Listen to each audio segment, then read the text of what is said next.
Well done, people. Welcome back to another video. In today's video, we're going to be looking at a complete chapter review for acids and alkali. Now, this video, you can watch it if you're doing both edexcel or if you're also doing AQA, but I'll highlight the part of the video that is only for edexcel. Okay, so let's see, what do you remember? When it comes to acids and alkali, which is the whole recap of everything for acids and alkali, think back to your key stage 3 definition for acid and alkali. So in key stage 3, you know that an acid is any substance below a pH of 7. So anything below 7, that's an acid. Anything above 7, that's an alkali. And those substances which are 7, exactly 7, those are neutral. But again, that's what you've learned from key stage 3. You also need to know the colors represented by the pH scale, all right? And you can use this mnemonic to remember it. Roy G Biv, okay? Red, orange, yellow, green, blue, indigo, and violet, okay? You can use that to remember the colors, all right? But that's key stage 3, sorry. And you're no longer in key stage 3, you're in key stage 4. All right, so you need to know the pH scale a little bit more in depth. So you need to have an idea as to where are your weak acids. So the smaller the number, all right, the stronger the acid. So the smaller the pH, the stronger the acid. The bigger the number, it now becomes progressively a weaker acid until it gets to 7, where it's now neutral. Then you become weakly alkali and then a strong alkali. All right, but as I said, this is all key stage 3. All right, now when it comes to key stage 4, these are the definitions that you must know for an acid, and make sure that you're populating your flashcards as you go along. So an acid, by definition, is any substance which breaks up. You will also see the word dissociate in your textbook. That just means breaks up, all right? But we want to keep it nice and simple. So it's any substance which breaks up to produce hydrogen ions when dissolved in water. For example, one such example is hydrochloric acid, HCl. When hydrochloric acid goes in water, I'm going to just use the reversible arrow here, all right, it breaks up to form hydrogen ion, and it also forms your chloride ion. Now that's an acid. Why is it an acid? Because it breaks up to give you hydrogen ions. Another example, and I just do one more, is sulfuric acid, H2SO4, and I'll use the reversible arrow because it can happen both ways. Don't worry if you don't know what the arrow means just yet. So what happens here, it breaks up to give me 2 hydrogen ions because it's 2 hydrogen there, and it also produces the sulfate ions, 2 minus ions. Therefore, it's an acid. And why is it an acid? It's an acid because it is producing H plus ions once it is dissolved in water. Okay, good. Now an alkali is any substance which forms hydroxide ion when dissolved in water. So an example of that, let's look at a common example, sodium hydroxide. When you place that in water, it forms a reversible solution of sodium plus and OH minus ions. Why is it an alkali? It's an alkali because it is producing hydroxide ions. All right, so an alkali is normally your metal hydroxide, so your calcium hydroxide, your sodium hydroxide, iron hydroxide. Once it's a metal and a hydroxide, it's an alkali, and it's soluble, by the way. So an alkali must be soluble in water. So let's look at a quick question here. An acid is formed when hydrogen bromide dissolves in water. Suggest its pH and explain why.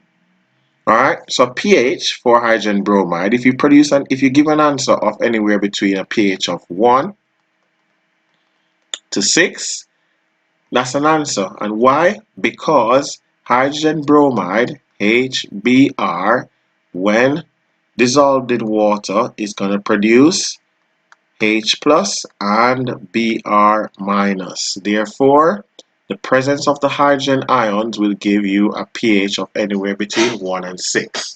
Alright? Good. So let's move on. Very important that you know the definition of acid and alkali here. Alright? Good. So as we said before, acids form H plus ions when dissolved in water. Okay? Now there's another term that you need to know, a base. A base is a group of substance, and what's special about this group of substance is that they neutralize an acid. Now what do we mean by neutralize an acid? Meaning that it brings it to a pH of 7. So remember we discussed the pH scale just now. It brings it to a pH of 7. Now how do you know your bases? Your bases are your metal oxides or metal hydroxides. They will neutralize a base. That's a key definition that you need to know. Alright? Now a base should not be confused with an alkali. An alkali, by the way, that should be aqueous. It could be a solid as well. Yeah, sodium hydroxide could be a solid. So an alkali is a soluble base. So it's a subgroup of bases. And what happens is that they form hydroxide ions when dissolved in water. And we discussed that earlier. So how I want you to think about it, a base is any substance which reacts with an acid to neutralize that acid. All right, it will form salt and water. We'll come to that later. All right, most bases are insoluble, but a base that can dissolve in water, we call that an alkali. So an alkali is a soluble base. All right, and an alkali has a pH above 7. So I want you to think about it like this. Bases is the big group, all right, but alkali is the subgroup. The alkali are the soluble bases. All right, bases are soluble plus insoluble once they can neutralize an acid.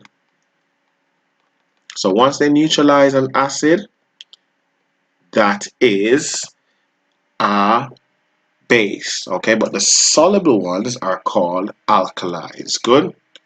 Feel free to pause the video, take whatever notes you need to take down.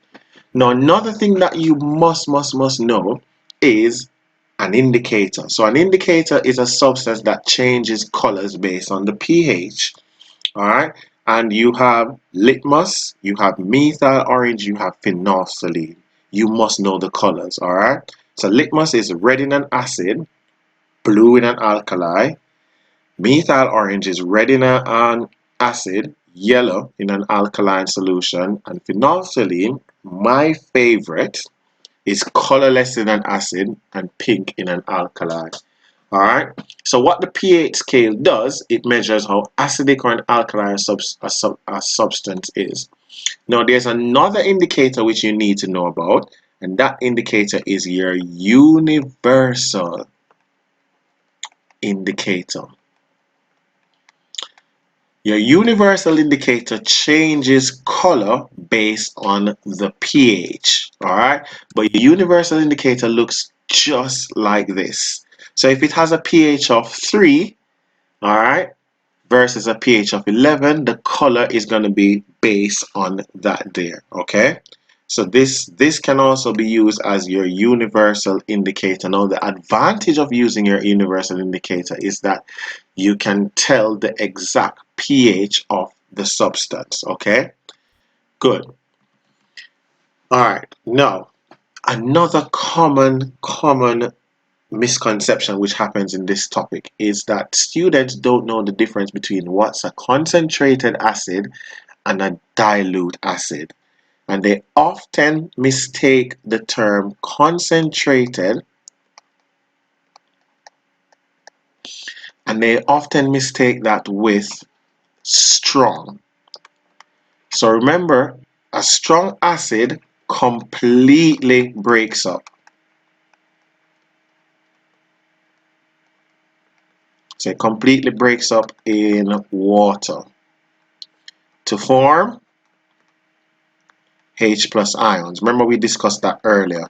But a concentrated acid means that it has a large amount of solute dissolved in the solvent. The solute in this case is going to be your H plus ion. You have a lot of H plus ions in a given space. So concentrated means that you're going to have tons of H plus ions in a given space. Okay? But strong means, therefore, the acid will completely break up. For example, your HCl. Okay? Good. Now a dilute acid, it has a smaller amount of solute dissolved in a solvent. What's the solute again? Still your H plus. So your dilute acid still gonna have H plus, but you now have a small amount of H plus. Okay, so notice if you compare the concentrated versus the dilute, you have a smaller amount. Now a strong acid can be dilute by adding lots of water. You're having a small amount of H plus ions there. Alright, so make sure you know the difference between strong, which means it completely breaks up in water to form H plus ions, versus weak, which means it partially breaks up. Alright, so weak acid means that it partially breaks up. Alright, so make sure you know the difference between all of those. Alright, good. So here it is. You can write down your definition. So strong acid completely breaks up or ionizes in an aqueous solution. Aqueous just means that water is present. I need to work on my writing. Water is present, but because I'm trying to go so quickly, all right, but a weak acid partially breaks up. Okay, so example, ethanoic acid for your weak acid, strong acid, all of those right there. All right, hydrochloric, nitric, sulfuric acid. So let me show you, for example, ethanoic acid, when dissolved in water, will not completely ionize. This is the resulting product when dissolved in water. So if you notice, this isn't completely ionized. The ethanoate ion still has some hydrogen there, 3 there, only producing 1. However, if you look at something like sulfuric acid, which is a strong acid, when dissolved in water, it will produce or completely dissociate or completely ionize. Notice it's giving up all of its hydrogen ions. So make sure you know the difference between concentrated, dilute, strong, and weak. These are definitions that you need to know. Okay? Now, before we move on, right, there are 3 acids for this chapter you must know the formula for. Alright? So you must know the formula for hydrochloric acid, HCl. Okay? You must also know the formula for nitric acid, HNO3. So that's hydrochloric acid, nitric acid. Must know the formula for these. Alright? Make sure they're on your flashcards. And make sure you know the formula for sulfuric acid, H2SO4. That is sulfuric acid. Okay, you can spell it with F or PH if you want to, depending on where you're from. Alright, good. Now, neutralization. Alright, neutralization being derived from the word neutral, which means a pH of 7. Neutralization is the name of the reaction when an acid reacts with a base. Okay, so remember we said that a base is any substance which neutralizes an acid. These are your metal oxides. Okay, good. So once you react an acid with a base, you will always form a neutralization reaction. And these are the 2 products. You will always form a salt and water. Okay, So once you react a base with an acid, this is a key reaction you must know. You will always form a salt and water. Do you remember what we mean by bases? So your bases are your oxides or hydroxides. Okay, good.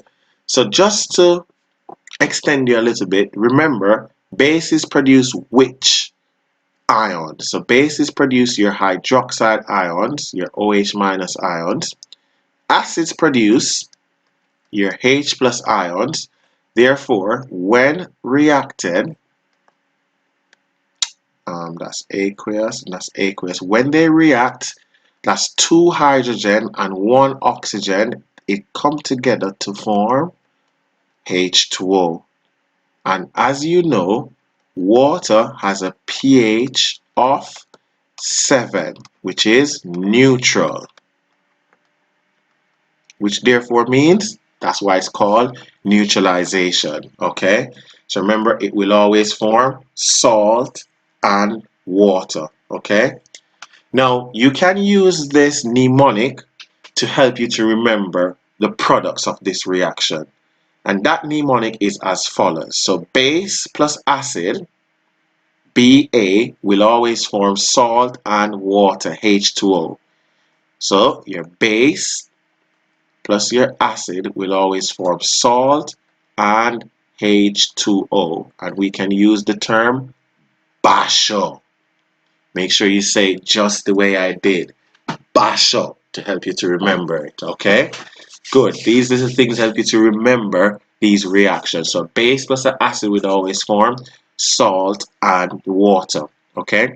Now, how do you name the salts which are formed? The salts are named as follows. Alright? The first name comes from the metal. Okay? So the first name comes from the metal. Alright? So the first name comes from the metal. So if you notice here, magnesium oxide reacting with sulfuric acid, the salt is going to be called magnesium. The last name comes from the acid. So the last name rather comes from the acid. So sulfuric acid will form sulfate. Okay, so the last name comes from the acid, and your other product is always going to be water. Okay, good. So the first name comes from the metal. The first name comes from the metal. The last name comes from the acid. Okay, or the second name comes from the acid. Okay, now hydrochloric acid, the last name will produce a salt called chloride. Sulfuric acid will produce a salt called sulfate, and nitric acid will produce a salt called nitrate. Do you remember the formula for these acids? And you need to take that table down. You can pause your video, take a table down, make sure you're getting those flashcards ready. Hydrochloric acid, HCl. Sulfuric acid, H2SO4. And nitric acid, HNO3. Okay, good. So, can we practice naming some salts? So remember, the first name comes from the metal. So the first name is going to be copper. The last name comes from the acid, chloride. So it's going to form copper chloride, and you will always form water. Okay, so it's going to come together and form copper chloride. Good. Too easy. All right, next up. Zinc oxide and hydrochloric acid. Feel free to pause the video and give yourself or give a go at this question. Have a go at this question rather. So the salt that's going to be produced is going to be zinc chloride. Good. Here's another one, magnesium oxide. So it's now going to be, the first name is going to be magnesium, the last name coming from sulfuric acid. So it's going to be magnesium sulfate. Okay, good. One more. Magnesium oxide and nitric acid, first name is going to be magnesium, last name is going to be nitrate. So it's going to form magnesium nitrate. And remember, is going to be water. Now, another important thing that you must be able to do for this chapter is to write the formula. I've done a video on this. Right, you can go through the channel, or if you're on TikTok, go back to that video. Have a look at this. I'll just remind you quickly of some of the rules for writing the formula. So if they're equal and opposite, for example, magnesium, which is 2 plus, and oxide, which is 2 minus, if they're equal and opposite, you cancel them out, you put them together, therefore the formula is MgO. Okay? But what if they're not equal and opposite? If they're not equal and opposite, like aluminium oxide, Al3 plus is in group 3, oxide is in group 6, so it's 2 minus, you use your stop, drop, and swap method. So the first step that you do, you stop and you remove your charges. Next step, you drop. Next step, you swap. So it's going to be 2, 3. Therefore, the formula is going to be Al2O3. All right. Finally, as it relates to writing formula for these, make sure you know about your polyatomic ions. So your sulfates, your carbonates, your nitrates, your hydroxide, your ammonium. Okay, those are polyatomic. And the rule is slightly different for the polyatomic. Let's have a look at aluminium hydroxide. So aluminium is 3 plus. Hydroxide is -1. So you still do your stop, drop, and swap. So you stop, you drop your 1. Then you swap over. So your 1 comes here, your 3 comes there. So the formula is going to be Al. There's 1, but we don't need to write the 1. We now have to use a bracket. 3. Okay. Why use a bracket? Because it's polyatomic. Make sure you know when to use a bracket. If you don't know, have a look at the video for writing the formula for compounds. Okay, it's on my channel. Alright, so let's have a look at this. Can you write or provide me with the name for the following salts being produced here? So sodium hydroxide and hydrochloric acid is going to form sodium chloride, and there's another product which is going to be water. Okay, now you must be able to convert these words into a balanced chemical equation. So go back to your formula writing. So sodium is in group 1, so it's NaOH. All right, plus 1 minus 1, they cancel out, do not have anything on the top there. Plus hydrochloric acid, one of the formulas you must know, HCl. It will form sodium chloride, NaCl plus H2O. Put your state symbols in. Alright, so that is aqueous because it's soluble. Acids are normally aqueous, they're soluble. Sodium is soluble and water is a liquid. Then we check if it's balanced. 1 sodium, 1 sodium. You can have a look at my video for balancing equation. Alright, 1 oxygen, 1 oxygen, 2 hydrogens there. We have 2 hydrogens there, and 1 Cl, 1 Cl. Equation is balanced. All right. Let's have a look at. So that's the answer there. All right.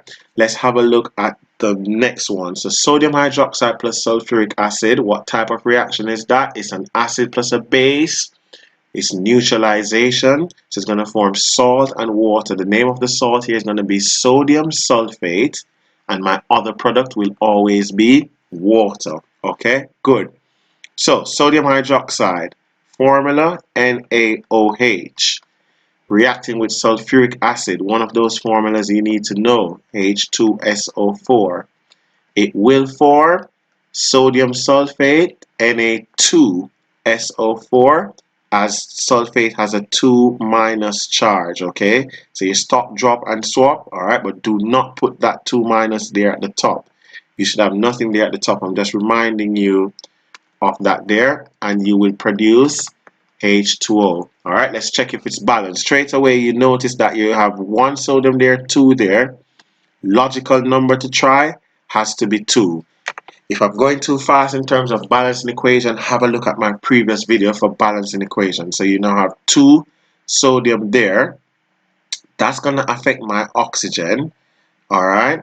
I'm not going to split the sulfate up as it's common on both sides. So I have 2 oxygen there. So I'm not counting that oxygen there.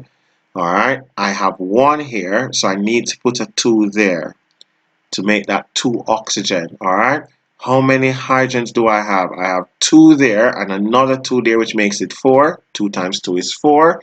That is fine. Alright, and I have 1 sulfate group, 1 sulfate group there. Equation is balanced. And make sure you put your state symbols in. Aqueous, aqueous, aqueous, and liquid. Alright.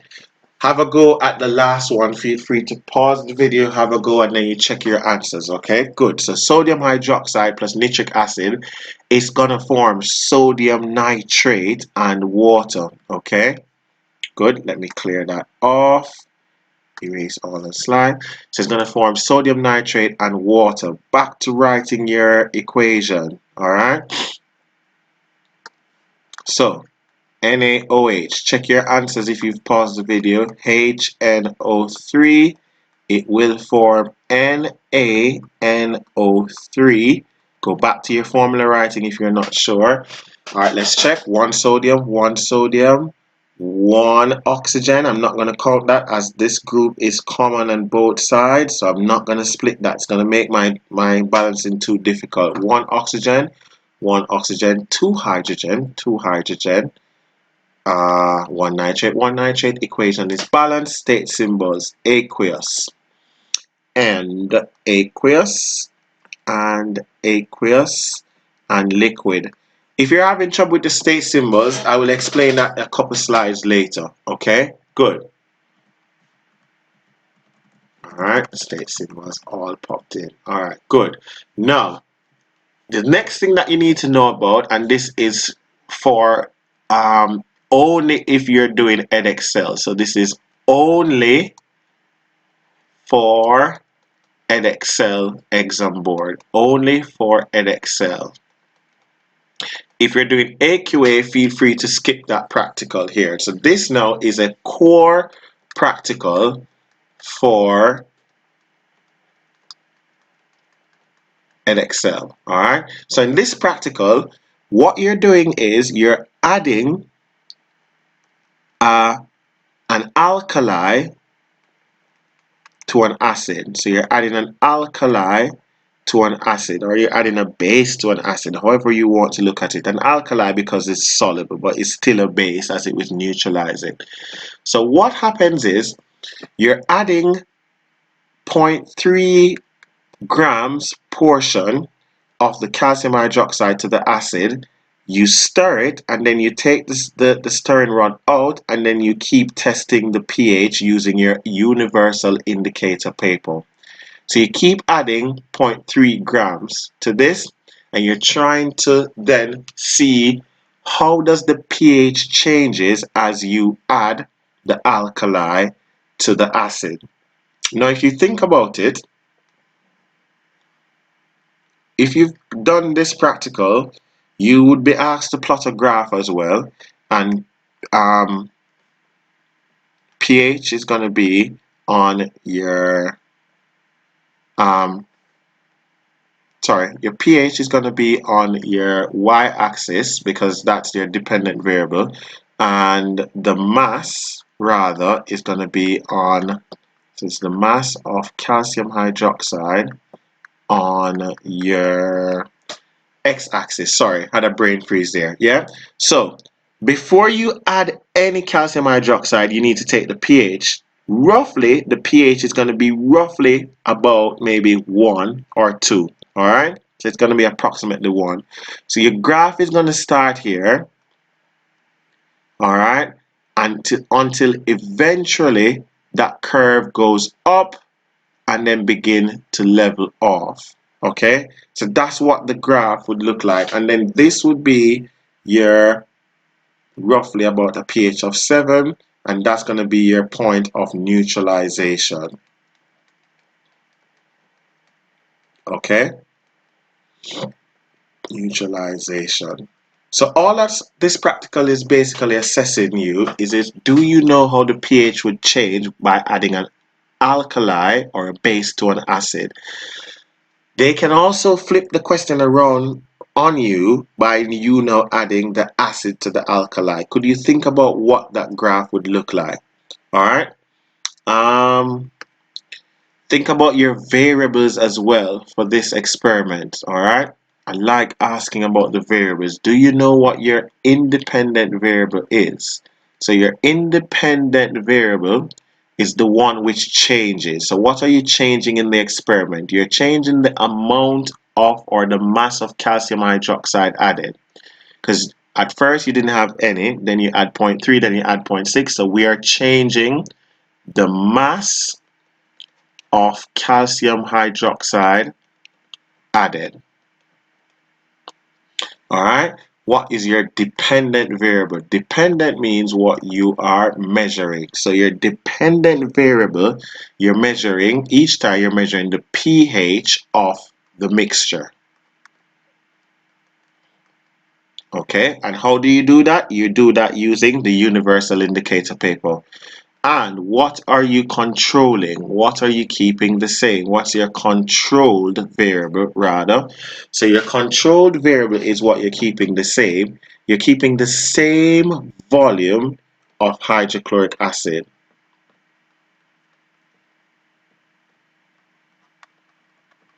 Okay, good. It's also good to know the hazard in this practical, the possible harm and the precaution. All right, feel free to pause the video and take that down. Okay, good. All right. So as I said, you'd have been asked to plot the graph, all right, and estimate where the neutral solution would have been done. The other practical now, this one can be done for both exam boards. Actually, it's a core practical for edexcel and it's your required practical for AQA. And this practical is about preparing a salt, not just any salt, a soluble salt. Now in the exam they can ask you to make any salt, but the one that's commonly made in school is copper sulfate. Now ask yourself, which acid could you use to make copper sulfate? Think back to what we discussed earlier. It has to be sulfuric acid. So we have to use sulfuric acid. And which base could we use? That base has to be something that has copper inside of it. So we use copper oxide. So in this practical, you're adding the copper oxide, the black powder there, you're adding it to the sulfuric acid. Ideally, it should be warm to speed up the reaction, okay? Because copper oxide is it's a base, it's insoluble, okay? So it's an insoluble oxide. You add it to the acid and notice what happens now. It now becomes a blue solution. All right. So in the picture here, it is being warmed, but you don't ideally want to be warming acid because that can cause an accident. But that's the picture I have there. All right. Good. Now, make sure you know the equation for the reaction. All right, so you have your sulfuric acid reacting with your base there. All right, and it forms salt and water. Now, you must add the copper until no more dissolves. Why? It's very important that you add it in excess so that you can react it with all of the sulfuric acid. It needs to be reacted with all of the sulfuric acid. So it must be in excess to react with all of the sulfuric acid, H2SO4. Okay, good. Now after that, remember you've added it until it's in excess. Now how am I going to remove the insoluble copper oxide? All right, take 10 seconds to think about that while I clear the screen. All right, so how are you going to remove the insoluble? What's your next step? Or do you remember doing this practical? All right, so your next step has to be, oops, sorry, you're going to filter. The reason you're filtering is so that you can remove the unreacted copper oxide. Okay, now what's going to be inside of that? Think about it. It's going to be your copper sulfate, UCuSO4, which is a soluble salt, and it's also going to be your water. But I don't want the water. I need to remove the water and get the copper sulfate. How am I going to do that? Think back to your year 9, perhaps your year 9 chemistry. How are you going to get the soluble salt from the solution here? Your next step has to be evaporation. All right. So the evaporation is going to remove the water. All right. You do not want to evaporate too much of the water, otherwise you will not get good crystals. You just want to evaporate some of it, and then you leave it for a couple of days. All right, or a day or two, and you leave it to then form those blue crystals, and that crystal now is going to be your copper sulfate. Okay, and this again, it is a core practical. All right, so to summarize the steps, you're adding, and remember, it can be done for any salt. So for example, if they ask you how to make iron nitrate, it can be done for any soluble salt.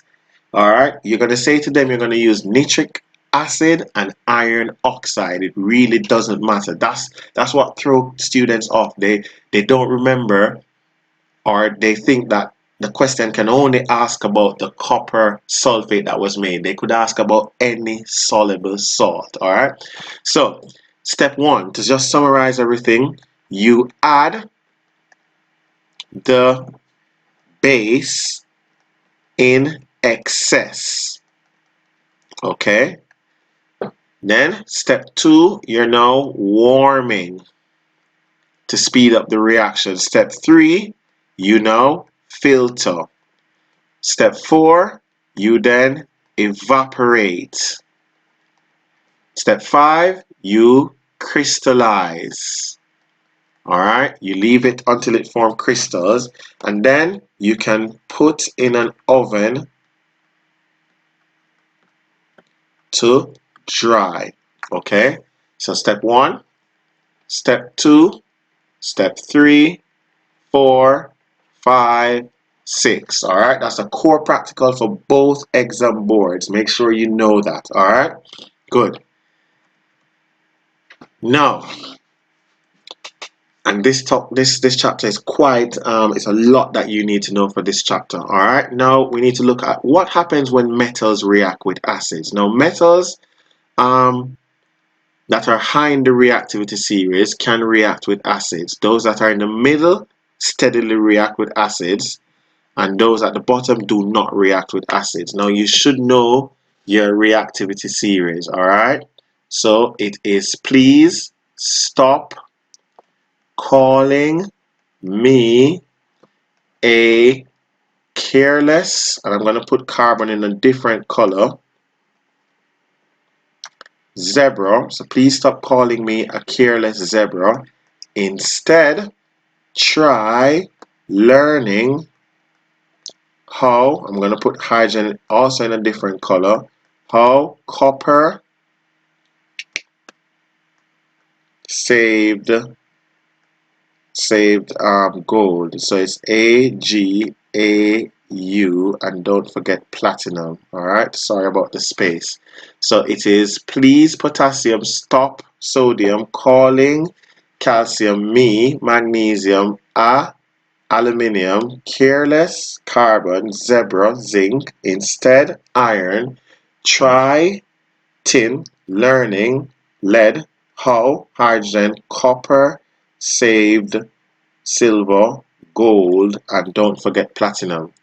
Those at the top react explosively, those in the middle steadily, those below tend not to react. Now, when you react a metal with an acid, you will see bubbles.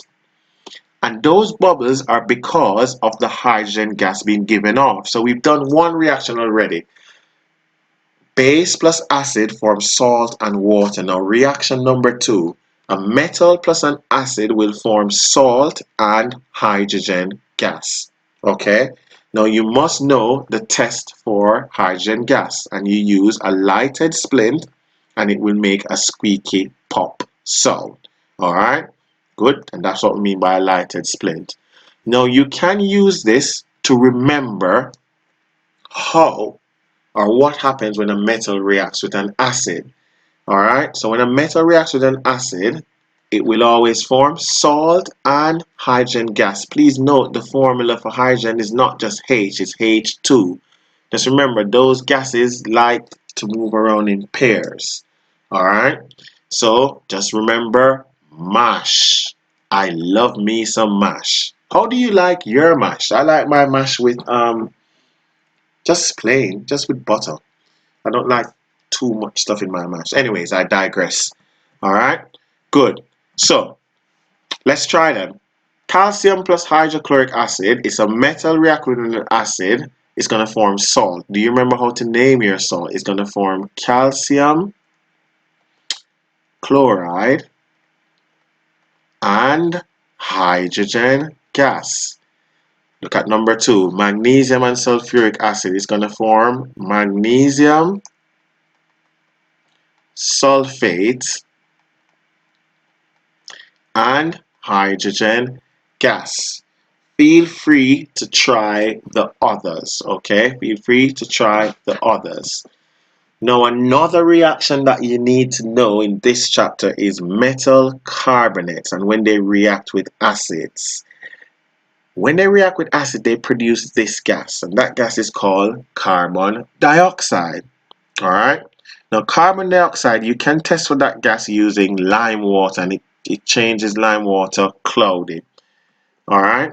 Now, metal carbonate plus an acid will always form these 3 products. So these are now 3 reactions you need to know. You have the first one, Basher, neutralization. The second one, mash. And then now the third one, it will form salt and water and carbon dioxide. Okay? So this is my lime water here. Notice that it was colorless before. When carbon dioxide passes through it, it becomes cloudy. Okay? Good.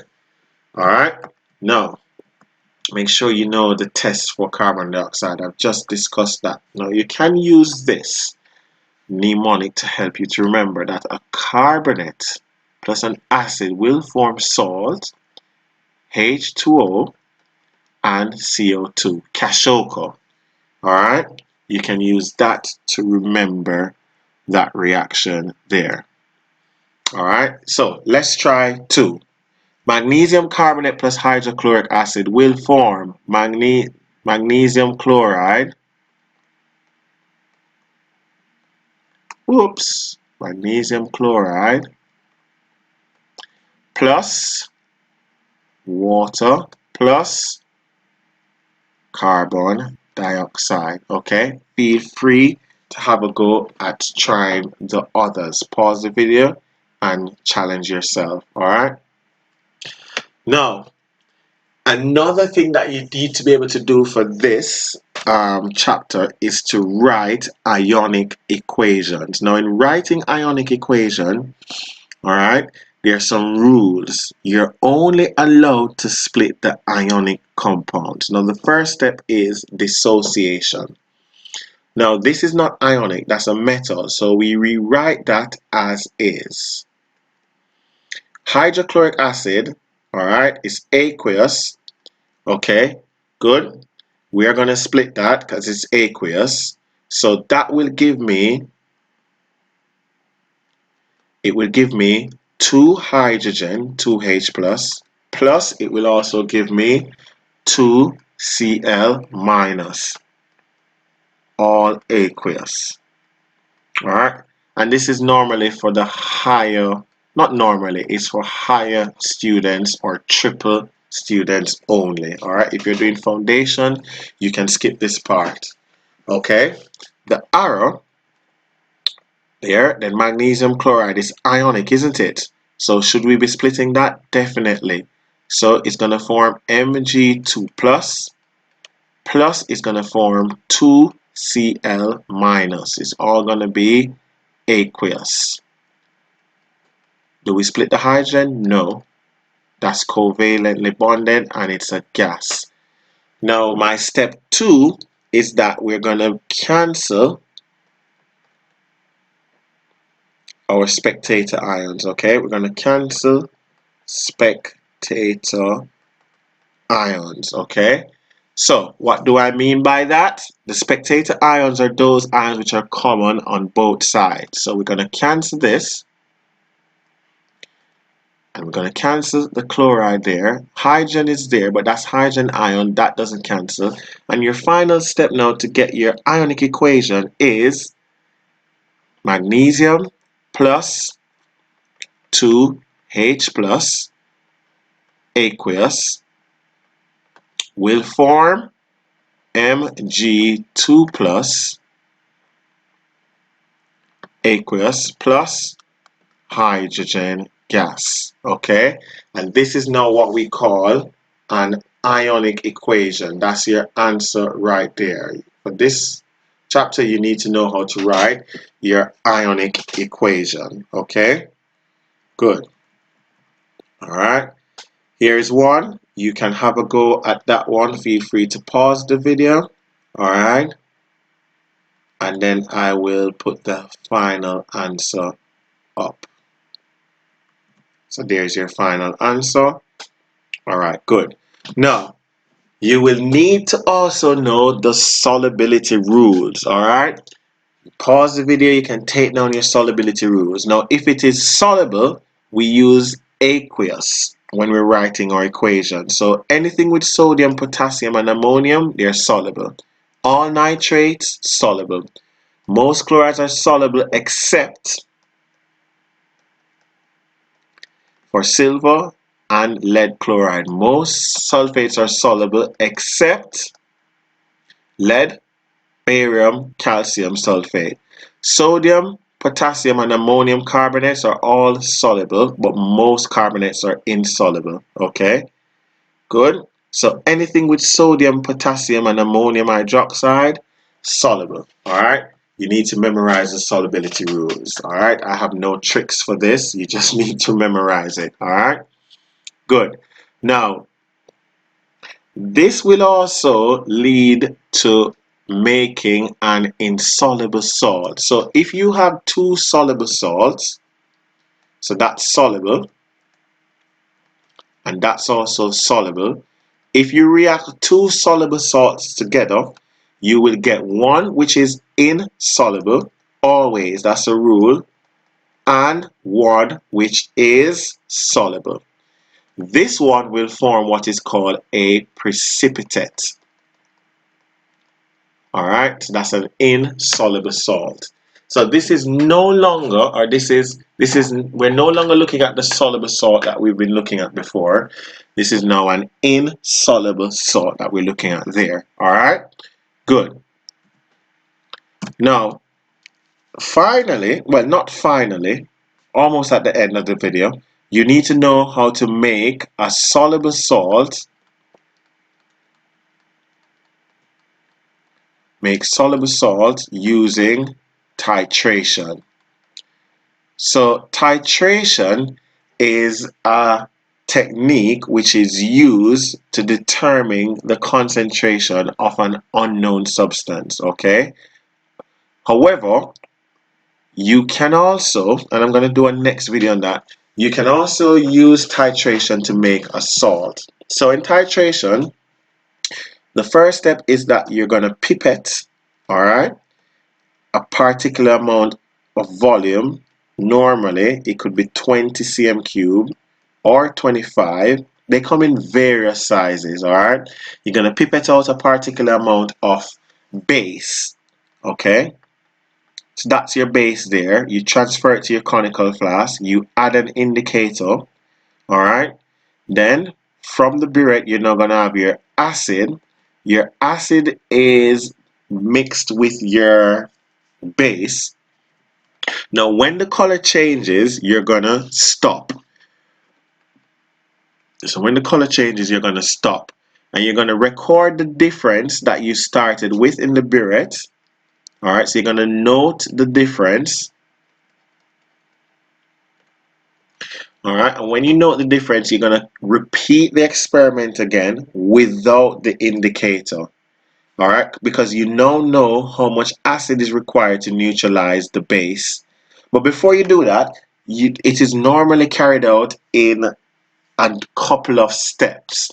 Not a couple of steps, rather. It's normally done a few times to then get an average reading. Okay, I'm gonna have to do a next video on titration, but you need to have an idea. So to make a soluble salt using titration, you first carry out the titration as described there. All right, you note the volume of acid needed to neutralize the alkali. You're gonna then use the burette to then, oh, and this step is done a few times. And then you're gonna use the average. All right, then you're gonna use the burette to add the exact amount of acid, all right, without the indicator. You do not use the indicator because you do not want to contaminate the salt being made. And then finally, you're gonna evaporate the water using crystallization. Okay, so to summarize, you add the alkali to the conical flask using the pipette. All right, so that's step one. You're adding the alkali. So notice that your phenolphthalein is there. All right, then you can add the indicator. Step two, you're now gonna run the burette. All right, which has the acid. All right, you're gonna run that into your alkali. When the color changes, all right, when the color changes, you're gonna stop. You're gonna repeat the step now without the indicator. All right, so what's gonna be inside of here is gonna be your salt plus your water without the indicator when you repeat the experiment, and then you're going to crystallize and you now have your salt. All right, again, this is normally for your higher paper. Now you also need to know, and this is not a core practical, how to prepare an insoluble salt. So here we have two soluble salts, silver nitrate. All nitrates are soluble.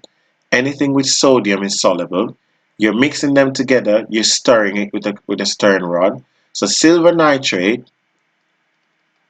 let's look at that. Silver nitrate plus sodium chloride. What will it form? It will form, you're just going to have a swap of the ion. So your sodium will displace your silver as it is more reactive. All right, so you will form sodium nitrate and silver chloride. So silver chloride is insoluble, so that's the one I want to make. Therefore I'm going to filter, I'm going to rinse it with some distilled water, and I'm going to put it in an oven to dry. All right, make sure you know all those steps there. All right, so you mix it, you stir it, then you filter, then you wash, and then you put it in an oven to dry. So here's a comparison of the two different methods of making a soluble salt versus an insoluble salt. So that is a summary of the entire chapter for acids and alkalis. All right, both exam board can use this. All right, but it's more geared towards the edexcel exam board, but both exam boards can use this. All right, so all the best in your GCSE, or if you're doing a test on this topic, all the best. All right, don't forget to like, share, subscribe. You're watching this on YouTube, so you can feel free to go over to TikTok to follow me on TikTok at GCSE Science Boss. All right, thank you.